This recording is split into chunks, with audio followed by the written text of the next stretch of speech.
তো এখন ঘড়িতে বাজে রাত 10টা 5।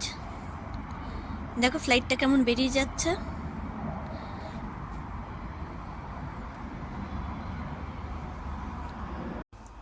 তো এই হলো স্যালমন মাছ।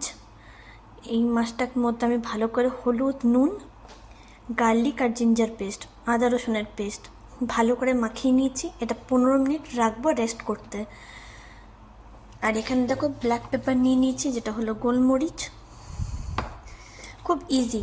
এই মাছটা কিন্তু একদম ঝোল করলে একবারে ভাল লাগে না, এটা ফ্রাই ভাল লাগে। তো কীভাবে ফ্রাই করবো সেটাও দেখাবো। এখন 15 মিনিট রেস্ট করতে দিচ্ছি এটাকে। বড় বড় সুপার মার্কেটে পেয়ে যাবে হচ্ছে স্যালমন মাছ। স্যালমন মাছটা অতি অবশ্যই তোমরা রান্না করো। আমি যেমন করে দেখাচ্ছি তেমন করেও খেতে পারো, বা অন্যান্য যদি অন্য কোনো রেসিপি জানা থাকে সেটাও করতে পারো। আমার ভীষণ ভালো লাগে এই মাছটা খেতে, আমাদের সবার এই মাছটা খেতে খুব ভালো লাগে, স্যালমন মাছ। তো কলকাতা তো বড় বড় সুপার মার্কেট যেগুলো রয়েছে সেখানে পেয়ে যাবে। তো মাছটা করতে কিন্তু আমি এতটা বাটার নিয়ে নিয়েছি, কারণ এই বাটারই কিন্তু পুরো হবে টেস্ট, কিন্তু এটাতেই খেলবে। আর ননস্টিকের যদি প্যান থাকে তাহলে বেশি ভালো হয়। বাটার মেল্ট হয়ে গেছে।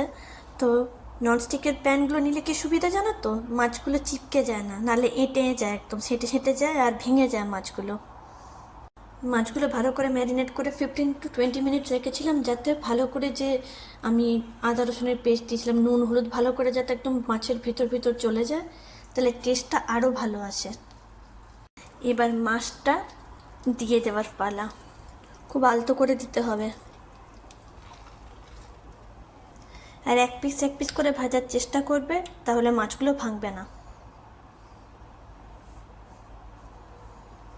এবার ভালো করে লাল করে ভেজে নিতে হবে।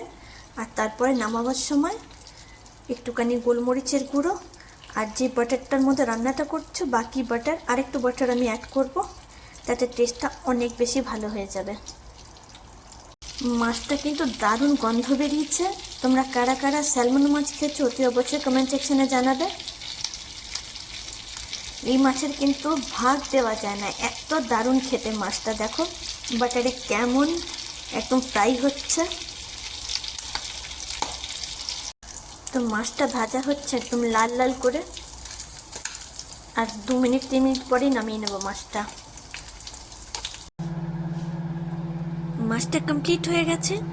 আর মাছটা কমপ্লিটের পর আমি আরেকটু বাটার অ্যাড করে দিয়েছি, আর তার সাথে গোলমরিচও ছিটিয়ে দিয়েছি।